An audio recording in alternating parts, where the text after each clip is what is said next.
शादी की बात करी तुमने, शादी ना अच्छी है ना बुरी है। बिल्कुल साफ साफ देखो शादी का मतलब क्या होता है। हटाओ शब्दों को, रस्मों को, रिवाजों को, मान्यताओं को। जीवन का अर्थ मैंने कहा वो है जो 24 घंटे तुम अनुभव कर रहे हो। तो शादी का क्या अर्थ हुआ? शादी का अर्थ हुआ कि अब तुम 24 घंटे अपने जीवन में एक अन्य व्यक्ति की मौजूदगी अनुभव करोगे। विवाह उत्सव तो एक दिन का ही होगा ना, एक रात के फेरे, एक रात की दावत, अरे चलो 2-4 रातों की, फिर तो सब बीत जाना है,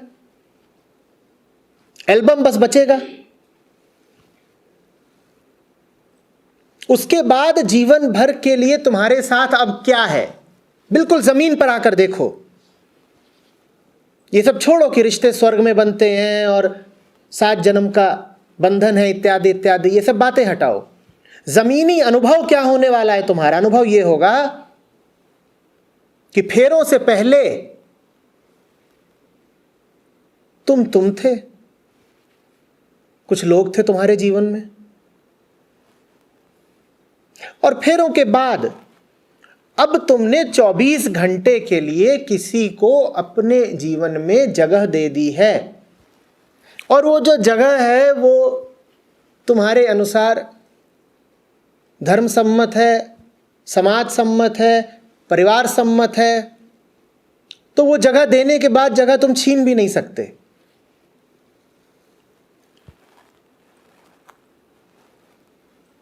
विवाह का मतलब हुआ कि अब कोई है जो तुम्हारे ही बिस्तर पर सोएगा। बिल्कुल फर्श की बात कर रहा हूं। हटाओ आसमानों की रूमानी कल्पनाएं।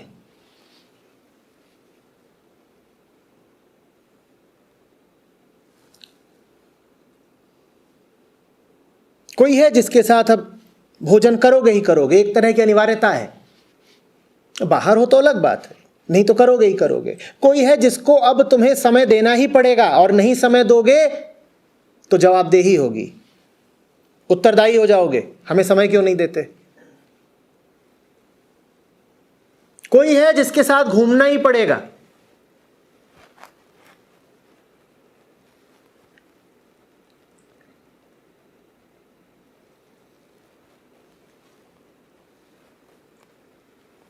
ले दे करके सारी बात बैठी संगत की।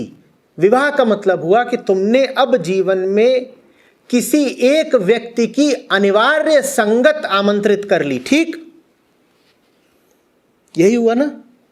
अब एक चेहरा है जिसको देख ही रहे हो तुम 24 में से 12 घंटे, नहीं तो 18 घंटे। अब ये हो के रहेगा, उस चेहरे से अब तुम पीछा नहीं छुड़ा सकते। विवाह का यह मतलब होता है कि तुम्हारी जिंदगी में एक चेहरा अब अनिवार्य रूप से शामिल हो गया, तुम्हें उस चेहरे को अब देखना ही देखना है। सोते भी देखोगे, जगते भी देखोगे, खाते देखोगे, नहाते देखोगे।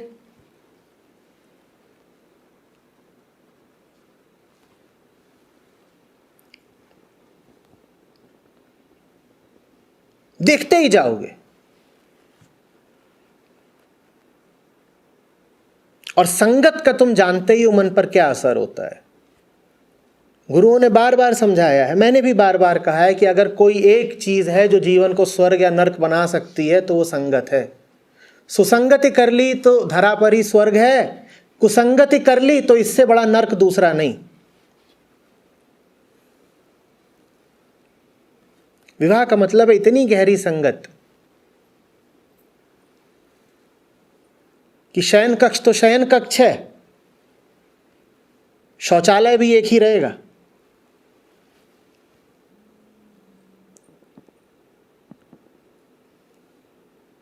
कल्पना में ही अनुभव कर लो, ये होने जा रहा है। हम विवाह आदि का निर्णय लेते समय इतना साफ साफ और इतनी गहराई से कभी सोचते नहीं। हमारे लिए ये चीजें अधिकांशतः बस एक रूमानी कल्पना होती हैं।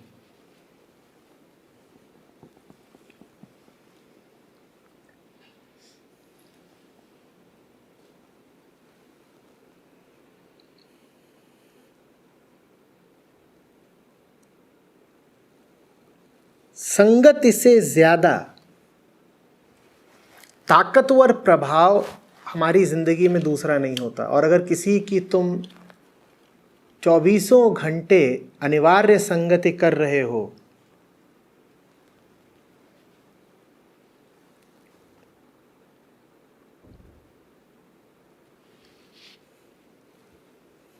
तो ये बहुत बहुत बड़ा निर्णय है। यहां बैठे हो,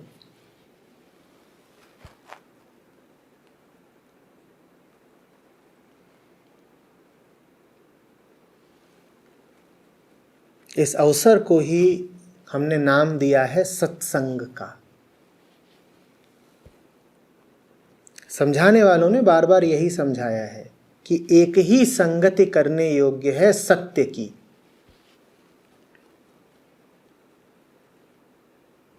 बाकी सब संगतियां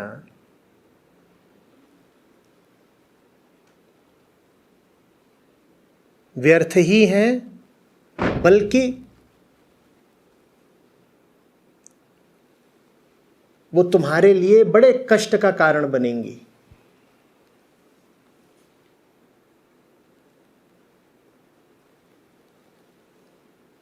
खास तौर पर अगर संगति ऐसी हो कि वो की ही गई है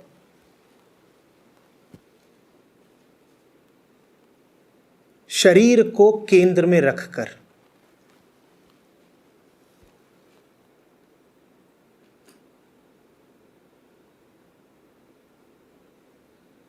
जब संगति के केंद्र में ही देह भाव हो तो वो संगति सुसंगति तो नहीं कहला सकती ना, या कहलाएगी?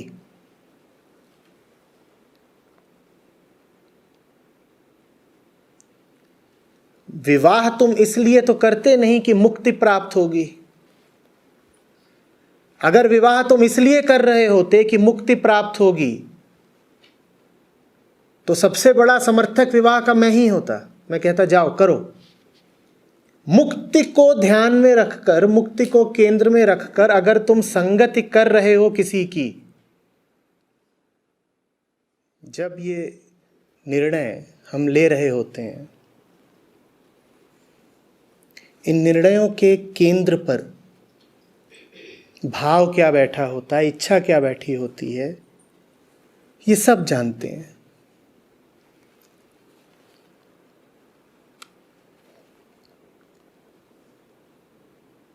विवाह के क्षण में यदि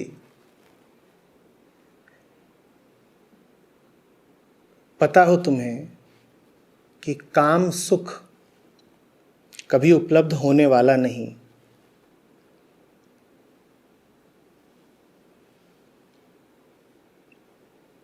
तो क्या तब भी हामी भरोगे?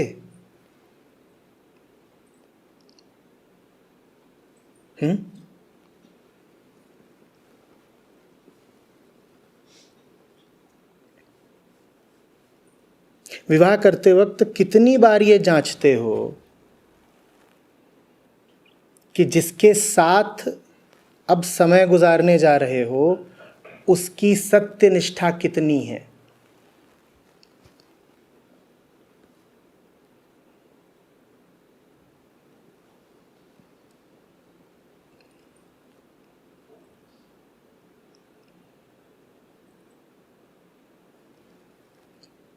आदर्श कुछ भी हो, यथार्थ हमें पता है। चेहरा देखते हैं ना, शरीर देखते हैं ना, ठीक है, उसके अतिरिक्त भी कुछ देख लेते हैं, पर कितनी ज्यादा प्राथमिकता रहती है चेहरे की और शरीर की, जो संबंध शुरू ही इस आधार पर हुआ हो।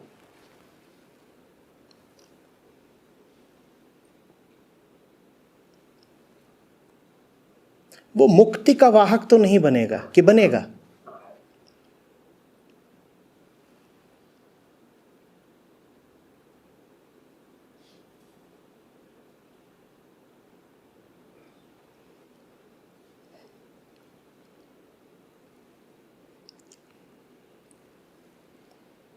सुसंगति उसे ही कहते हैं ना जिसके होने से अंधेरा मिटे, बादल छटे, बंधन कटे।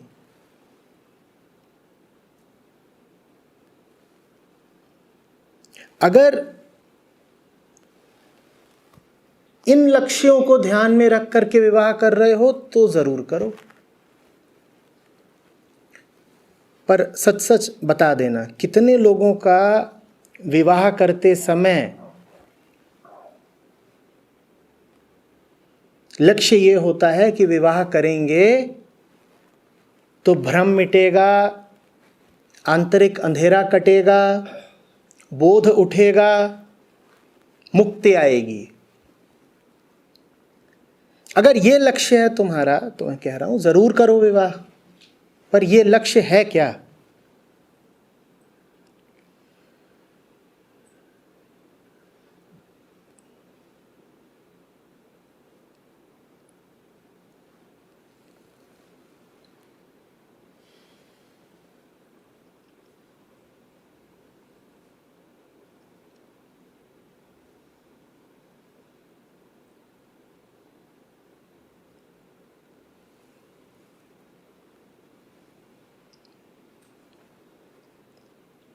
एक व्यक्ति बहुत कुछ हो सकता है, वो वास्तव में होता क्या है ये तो निर्भर इस पर करेगा कि तुम उसके पास जा किस मंशा से रहे हो। कोई होगा बहुत बड़ा वैज्ञानिक, उसकी भी पत्नी ने उससे इसलिए तो नहीं विवाह किया था कि विज्ञान सीखेगी, या किया था? तो पत्नी के लिए तो वो वैज्ञानिक पति भी एक देह मात्र ही है ना। तुम्हारी पत्नी बहुत ज्ञानी हो, बड़ी भक्त हो, तो भी तुम उससे इसलिए तो विवाह नहीं करते ना कि शास्त्र सीखोगे और भक्ति सीखोगे।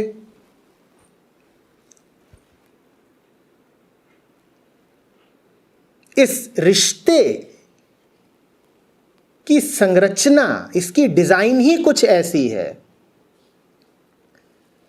कि तुम दूसरे को देखते ही प्रथमतया शरीर की ही भांति हो। वो और कुछ भी हो सकता है पर वो बाद में होगा।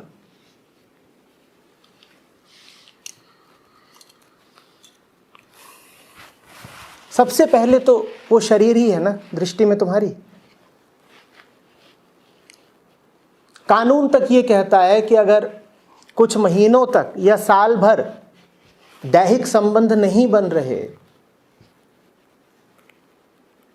तो कानूनन तुम संबंध विच्छेद कर सकते हो, तलाक ले सकते हो। कानून तक इस बात को मानता है कि इस रिश्ते के मूल में सबसे पहले देह भाव बैठा है। तुम जा करके न्यायालय में ये साबित कर दो कि 6 महीने से तुम्हारे और तुम्हारी पत्नी के बीच में शारीरिक संबंध नहीं है, न्यायालय सहमत हो जाएगा, कहेगा ठीक है, तलाक हो सकता है।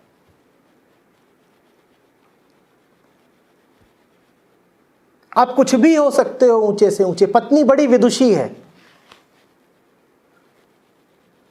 उसका विदुषी होना तुम्हारे लिए बाद में आएगा। सबसे पहले क्या देखोगे उसमें? देह ही देखोगे। पति बड़ा चित्रकार है, बड़ा ज्ञानवान है, बड़ा कोई खिलाड़ी है, कोई राजनेता है,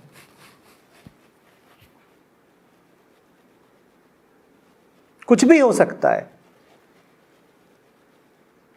लेकिन पत्नी के लिए सर्वप्रथम वो एक देह है।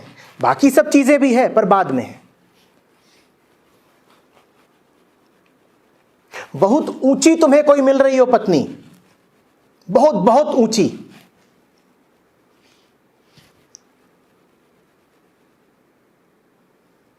प्रकांड अर्थशास्त्री हो तुम्हारी पत्नी, दुनिया के किसी ऊंचे बैंक की गवर्नर हो, उससे बढ़िया इकोनॉमिस्ट पूरी दुनिया में ना हो, पर अगर वो कहे कि मैं तुमसे विवाह इस शर्त पर करूंगी कि दैहिक संबंध नहीं रहेगा तो कर लोगे शादी? उसका इकोनॉमिस्ट होना तुम्हारे लिए 2 कौड़ी की बात हो जाएगी। तुम कहोगे होगी बहुत बड़ी इकोनॉमिस्ट, अगर सेक्सी नहीं है तो शादी कैसी? बोलो।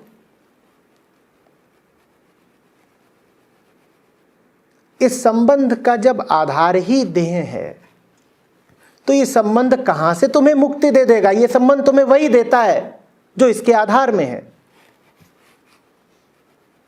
देह पे आधारित संबंध है तो कई और देहें पैदा हो जाती हैं। जहां से शुरू किया वही मिल जाता है, जो बोया वही काट लेते हो।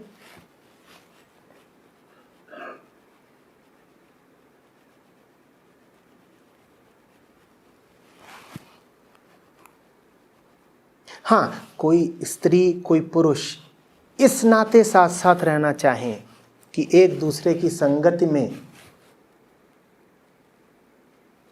दोनों के मन का बोझ उतर जाता है, दोनों एक अपूर्व हल्कापन अनुभव करते हैं। एक के होने से दूसरे को कुछ ऐसा समझ में आ जाता है जो पहले नहीं समझ में आता था। एक की उपस्थिति दूसरे के प्राण को ही प्रकाश से भर देती है, तो फिर उनकी संगति शुभ कहलाएगी।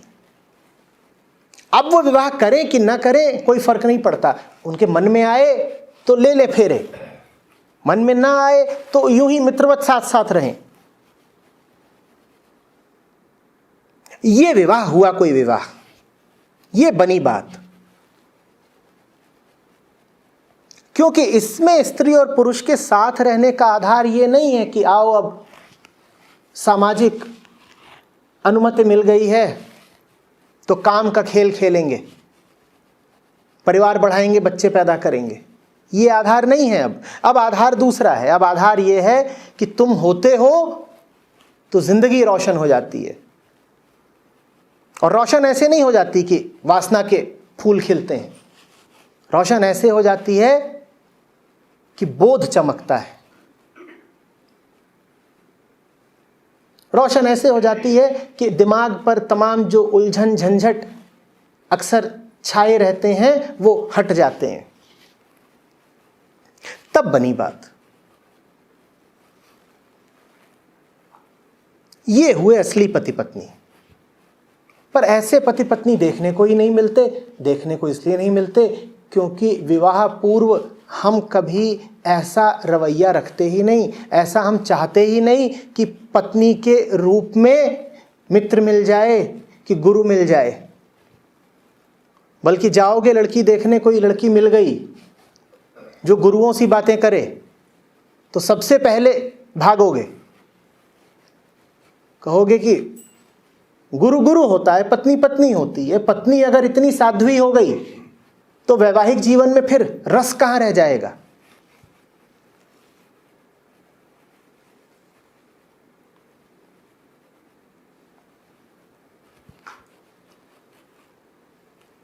अध्यात्म और शास्त्र और सत्य की बातें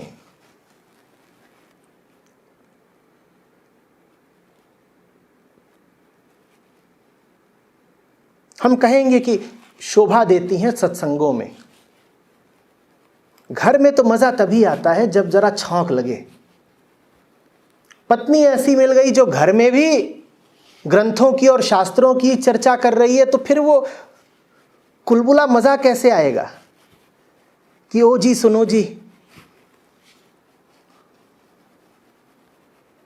और वो रोमांस और वो फिल्मी अंदाज और वो नखरे और वो अदाएं, फिर उनका रस कैसे मिलेगा? तो विदुषी पत्नी नहीं चाहिए। थोड़ी तो सेक्सी होनी चाहिए ना। शास्त्र वगैरह ठीक है मंदिर गुरुद्वारे के लिए, घर में तो कार्यक्रम दूसरा होना चाहिए। शयन कक्ष और पूजा कक्ष एक ही थोड़े ही होते हैं।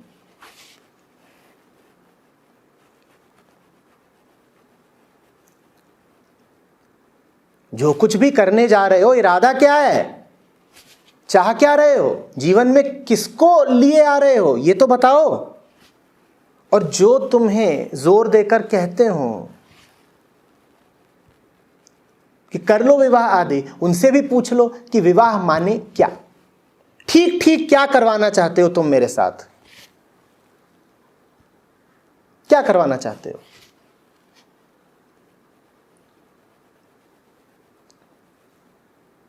मेरे मन मेरे जीवन में तुम किसी का प्रवेश करा देना चाहते हो, किसका। संतों का प्रवेश हो समझ में आता है, शास्त्रों का प्रवेश हो समझ में आता है, गुरु का प्रवेश हो समझ में आता है,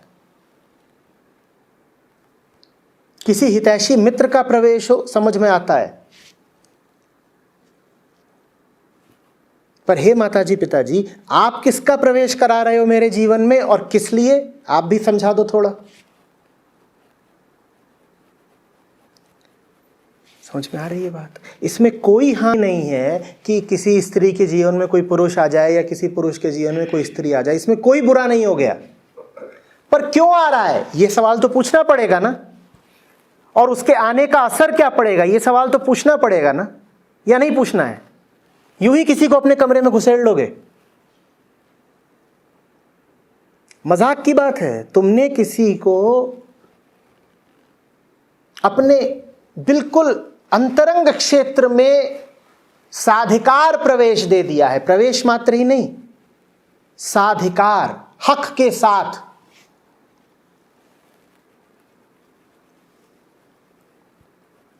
किसको और क्यों, किसकी भलाई है इसमें। अगर भलाई हो तो निस्संदेह आगे बढ़ो, भलाई न हो तो जाहिर सी बात है आगे मत बढ़ो।